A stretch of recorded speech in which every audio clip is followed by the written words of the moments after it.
What's going on, everybody? I'm Matt Harmon. Welcome to the Yahoo Fantasy Forecast, and it is a hell of a day to talk ball. I'm still trying to bring some pop here, bring some energy to this, because week 3 overall was extremely exciting. We got some great finishes. We learned a lot about some teams. We had some big fantasy performances. We're going to break all that down in just a moment with Chris Allen for the full Sunday slate recap. But before that, we have to, and I mean have to, like we must. Unfortunately, we must talk Sunday Night Football. Chiefs 22, Giants 9. Let's start this off with the winners. Somebody has to win these games. Okay, unless there's a tie, somebody's got to win these games. The Chiefs won this game. I don't really come out of here feeling like the Chiefs fixed any of their problems. I don't come out of here feeling like, there we go, Kansas City. This is the moment we'll look back on or remember where they turned around their season. I still think a lot of the things that have haunted the Chiefs through the first 2 weeks haunted them in this game. They happen to just play a Giants team that we'll get to the Giants in a second.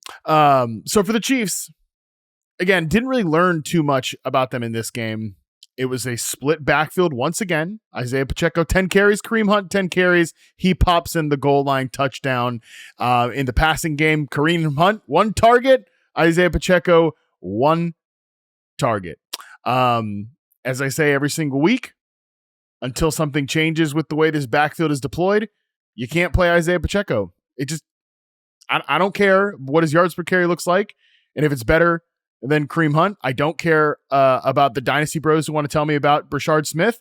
Like, this is probably what the backfield is going to look like, because this is what the Chiefs do. They have guys they trust. They trust Kareem Hunt. They're seeing something that makes them want to keep him on the field. So they're going to keep him on the field. I don't know what to tell you. Until something changes, that's the way this backfield is. In the receiving room, same as usual. It's Tyquan Thornton, it's Juju Smith-Schuster, it's Hollywood Brown. I mean, this is a pretty boring offense. It's not great. I mean, Tyquan Thornton made one hell of a play on his 33-yard catch down the football field. Also had a narrow miss where he let one drop just a couple plays before.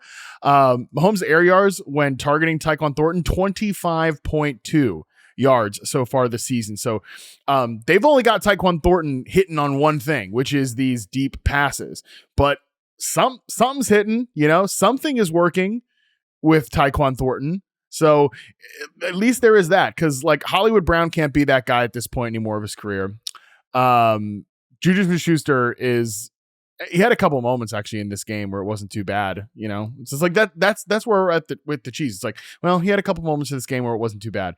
Travis Kelce, you know what you're getting there at this point. Like, until Xavier Worthy and Rashee Rice get back, and I do think it needs to be both those guys. I don't think it's just one. I think it needs to be both of those guys, but especially Rice, as long as he's fully healthy, coming back from that injury. Like, they need those guys to get back. But even that, like, man, even that's like not going to solve all their problems. Jawan Taylor, like, constantly false starting. I feel like the refs have just like given up. Like, might as well just let him fall. Might as well just false start on every play, because they're not going to call it on every single play because they're tired of it. So I guess that's where he's at this point. I don't know. This Chiefs team is just there. The thing is, in the past, they have not been talented.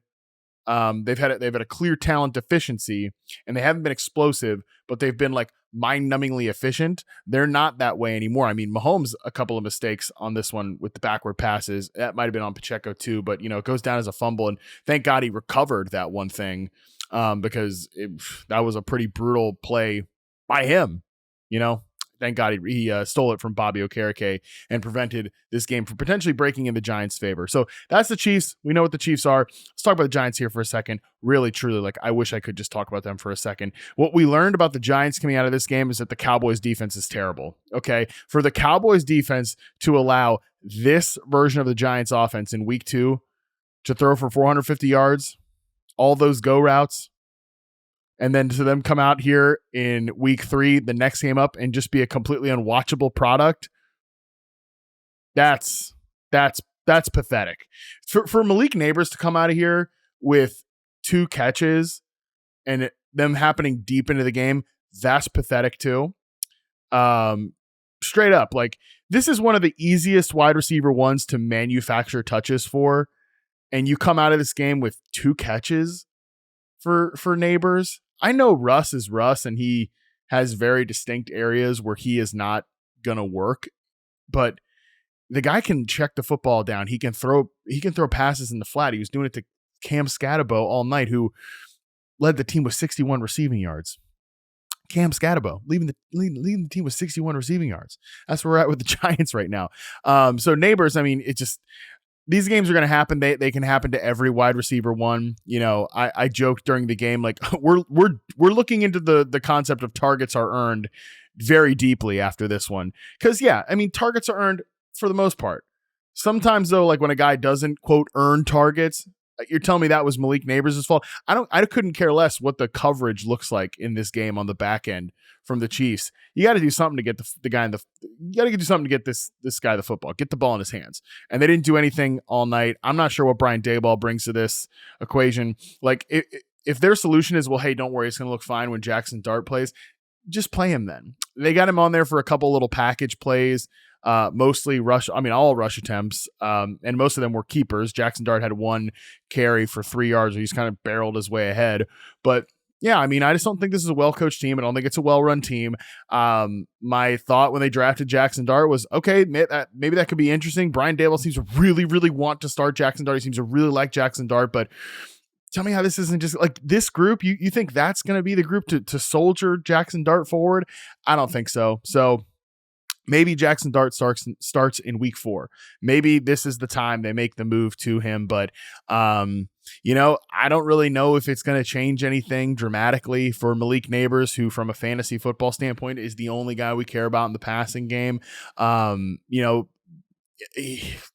he better be like the priority target on every single one of those RPO passes, the quick bubbles and stuff like that. That better be pretty much like he's got a 40% first read target share, or I don't think this team makes any sense whatsoever. Like I'll give my good buddy Wan'Dale Robinson credit. I've been talking a lot about the hospital ball discourse and, hey, sometimes as a wide receiver in the NFL, you got to put on your big boy pants and run routes over the middle of the field and take a hit. That was what he did on his one catch for 26 yards. But we knew the production of last week was not going to be something sticky. But yeah, this is what the Giants passing game is. I will say the big fantasy football takeaway from this game is that, like, I think even before Tyron Tracy suffered an unfortunate injury early in this game, I think this was moving towards Cam Scatabo's job. He seems like a guy who really sets a tone. He runs hard out there, maybe sometimes too hard. I don't need him hammer heading at the end of every single run, but it is admirable. So 10 carries for him for 60 yards and a touchdown. 6 yards per carry, only a long run of 13. So I think that really shows you kind of what he did here, sustaining tempo runs. And again, he also had 8 targets. That's the Russell Wilson special. He's become a check down guy, like if it's not there on the vertical passes, Cam Scatabo, whoever the running back is getting that thing dumped off to him over and over and over again. We'll see if/when, but really if Jackson Dart gets in there, if that role maintains for Scatabo, I could see like 6 for 61 being a clear-cut outlier for his receiving work when Dart gets in there, because Dart is going to run the football. But yeah, it's just after that goal line sequence where Russell throws the ball into the damn tunnel, throws it at the cameraman, and throws it at the field goal crossbar. Like, I think we've seen enough. We know what the Russell Wilson experience is. It's good enough to tear up Matty Eberflus's defense. That's about it. So, I think we see Dart soon. We might see him in week 4, and we'll see if that remains to be good things for Malik Nabers or Cam Scatabo, who at least now is on the radar as a fantasy football starting running back.